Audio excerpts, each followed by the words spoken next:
Last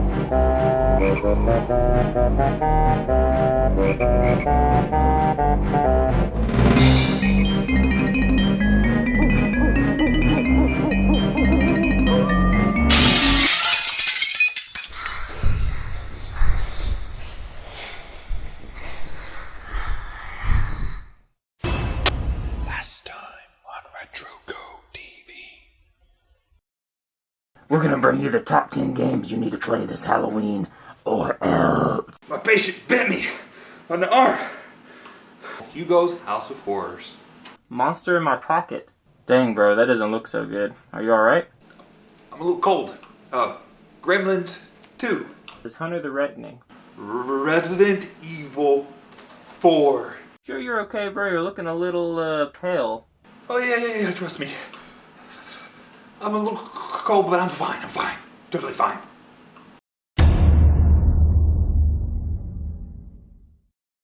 I hope you enjoyed part 1. Now get ready for part 2. Next up on my list is a game for PS2 called Obscure the Aftermath. And it's a survival horror type game, a lot like Resident Evil. Actually has 2-player co-op and takes place in a university, and there's like these flowers they're experimenting with, and it causes all kind of craziness, zombies. Really good survival horror game, and the fact that it has 2-player co-op makes this a definite pick. Let's check it out. Obscure the Aftermath, released in 2008 by Hydrovision, is a survival horror game that takes place in a university after mutated spores are released into the air, turning everyone into mutants. The game features gameplay very similar to Resident Evil, but allows for 2-player co-op. Obscure the Aftermath is a very underrated game in my opinion. It's one that kind of flew under the radar, and it's one that I almost passed up. I ended up buying this game just out of impulse, and man, I was not disappointed. This is a great game. I believe this game deserves more attention, which is why I'm putting it on my list for top 10 games you need to play this Halloween. You know, suddenly I feel okay again. I feel like a brand new person, like I'm new again, fresh and whole. It's great. I feel wonderful. Anyways, Obscure the Aftermath. Never heard of that game. RGM, I'm glad you picked that one so I could find out about it because it looks really cool. So I'm definitely going to have to try that one out. The next game on my list takes you all the way back to the Nintendo Entertainment System again. Nightmare on Elm Street. Now I know it's an LJN game, but it's a fun platformer and the music is fantastic. You gotta give this one a shot. Released in 1990 for the NES by the ever infamous LJN, a side-scrolling platformer game that will get you drinking coffee and taking mere cat naps as sleep.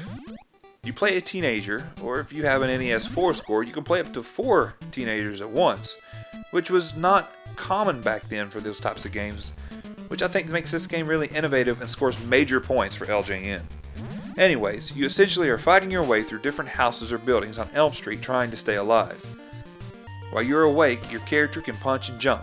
The enemies are bats, rats, snakes, spiders, and policemen? Anyways, there is a timer that counts down.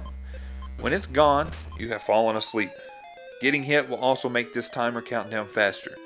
During sleepy time, your character can become some pretty cool characters such as a jock that allows you to jump really high and throw knives, a wizard that lets you sort of jump, float, and shoot projectiles out of a wand, or a ninja that allows you to do a jump kick and throw ninja stars, which is my personal favorite of the bunch. The enemies change when you're asleep to demons, skeletons, flying skulls, and other evil creatures of the night. Also, when you're asleep, there could be a music change, and if so, you'll recognize it as the Nightmare on Elm Street nursery rhyme. 1, 2, Freddy's coming for you. If it gets to 10, you'll have to stand toe-to-toe with the leather-gloved Dream Master himself. Ward him off, and you'll wake up to fight another day. According to an early issue of Nintendo Power, the original game would have had you playing the game as Freddy, killing the obnoxious teenagers, as it were. Now that would have been an interesting take for that game, especially on the NES, especially during that time era. But that idea was eventually scrapped due to the controversy of the Texas Chainsaw Massacre game on the Atari. This game does have some flaws, but it's still fun trying to get through all the buildings and take out all the formations of Fred. This game is a little pricey still, coming in around at $30 a cart, but if you have the means, this is a great game to add to any collection, especially for horror fans. This Halloween, get reminded of a true horror icon. Remember a legendary killer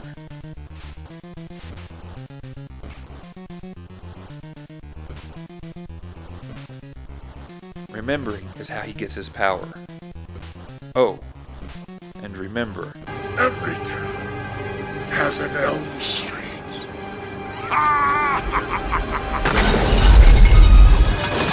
Nightmare on Elm Street. Now that's a good game, Nate. Good choice. I actually still need that one for my collection. But next up on my list is Splatterhouse for the PS3. And you may be asking yourself why I'm choosing this game versus the release on the TurboGrafx. And that's because if you beat this game, which is a remake, you unlock 1, 2, and 3 original Splatterhouse games, including the Japanese unedited version. That's why this is going to be my next pick. So let's go ahead and check this one out.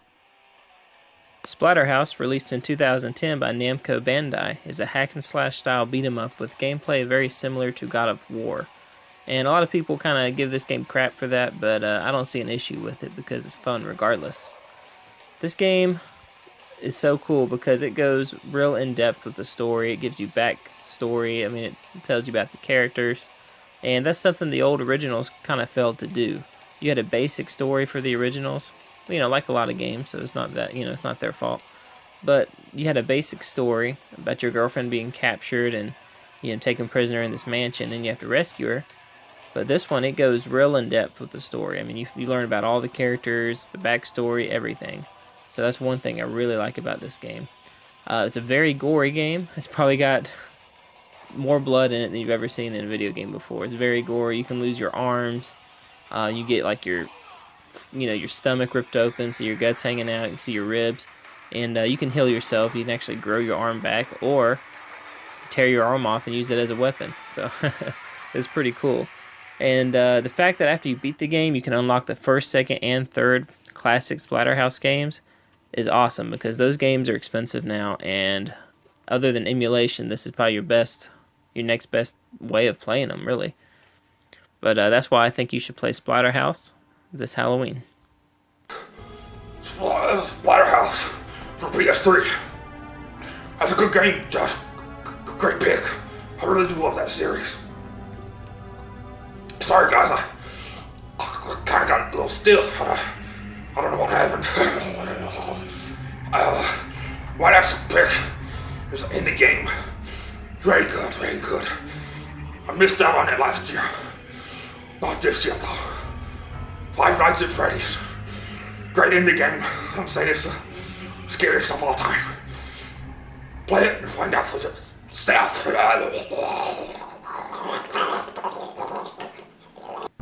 Five Nights at Freddy's, claimed by some to be the scariest game ever. An indie survival horror point-and-click game created by Scott Cawthorn and released in 2014 on Steam Engine. The game's title comes from the setting within the game where you play a newly hired night watchman for a pizza restaurant called Freddy Fazbear's Pizza. It's very similar to a place I used to go to as a kid called Billy Bob's Pizza. It had a bear that I swear looks just like Freddy in this game and that used to play the banjo. Oh, thank goodness I never went there at night. This game is very simplistic in nature. You start and play in only one room, the security camera room. Your objective is to keep an eye on the animatronics that come to life at night using security cameras. You can access your camera feeds and click the various cameras to view different rooms of the place. When you click from camera to camera, you may notice some of the animatronics have moved from one room to another, getting closer to where you are. If they see you, they will kill you, and most certainly scare the bejeebus right out of you. You only have a certain amount of power that runs the building's electricity, so preserving it from the hours of 12 a.m. to 6 a.m., or your work shift, is of utmost importance. The lights, security camera feed, and the two doors on either side of you both use up power when accessed. Using them sparingly is the name of the game. Seeing the animatronics creep closer and closer does a great job building suspense. And then suddenly, you may click through all the cameras and notice that one or more may not show up on any of them. Act fast! If you do not shut the appropriate door fast enough, you lose the game, and likely the pair of underwear you're wearing while playing. I missed out on this game for last Halloween, so there was no chance I was going to this year. And there have been 3 sequels since, so I urge you to go all the way back to the first game and try it out. It's It's a $5 download on PC or Android and is sure to get you shaking in your boots. It may not be the scariest game of all time, but this game sure does build suspense like no other game I've ever played. This is a definite do not miss for this Halloween if you are looking for a scare. A jump scare! Five Nights at Freddy's. Now that's a good game, Nate. Good choice. Definitely one you need to check out this Halloween for sure. Next up on my list, and last, is going to be Sweet Home on the NES. And this is a survival horror RPG released only in Japan. Now what I have here is a NES reproduction cartridge. And due to its violence and gore and some of the content, it was not released in the US. And it's a survival horror RPG, and many consider this to be the inspiration for the Resident Evil series. And takes place in a mansion, just like Resident Evil. You're kind of locked in the mansion. One you definitely need to check out. Let's go ahead and check it out now. Sweet Home is a survival horror RPG released on December 15th, 1989. The game is based on a movie by the same name. However, it seems in this case the game is way better than the movie. Sweet Home was considered to be the inspiration for the Resident Evil series that we know today. First thing you'll notice when you start this game up is the eerie music, and man is it eerie. This is one of my favorite things about this game. This music makes you feel sad in a way, and it's also haunting at the same time. The story is this: in 1959, Mamiya, a famous artist, went missing in his mansion. Now, 30 years later, 5 documentary filmers are on their way into the mansion to recover his priceless frescoes and find out what happened 30 years ago. However, after entering the mansion, the door slams behind them, locking them in. Little do they know that this house is alive and contains many monsters, creatures, and ghosts. Sweet Home is a turn-based RPG, and it does feature the random encounters that a lot of people don't like, but it's toned down a lot. There's not too many of them here. Like I said earlier, this game was not released in America. It was only released on the Famicom. So your best bet about getting this game is going to be either emulation or buying yourself a reproduction cartridge that's been translated into English. Of course, unless you know Japanese, then you're all set. One thing I really like about Sweet Home is at the beginning of the game, when you're first starting, you're able to change the names of the people in your party to anything really. Friends, family members. And when you're playing the game, it really makes it more personal. It really sets the tone for the game. I really enjoy that part. Sweet Home is an amazing game, and it's a shame this game was not released in the US originally, but now with reproduction cartridges, emulation, getting yourself a copy or at least being able to play the game is not too difficult. This is one game that you definitely need to play this Halloween, whether you have to emulate it, buy yourself a copy, watch a Let's Play, something. Just play this game, trust me. Alright guys, I hope you enjoyed that video. I know I enjoyed making it. And dang Nate, man, you don't look so good. Yeah, I'm gonna go ahead and call you an ambulance, bro.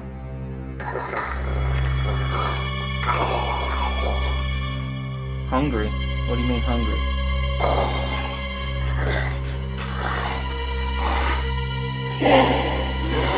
What the heck? Alright guys, I just heard something outside. I'm gonna go check it out real quick.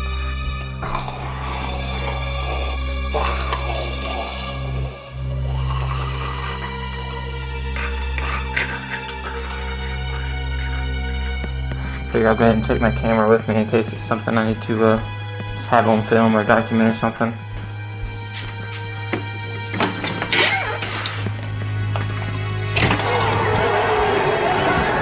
What the heck is that? Oh crap. This can't be happening. This is supposed to be just all fake. I thought you were joking, Nate.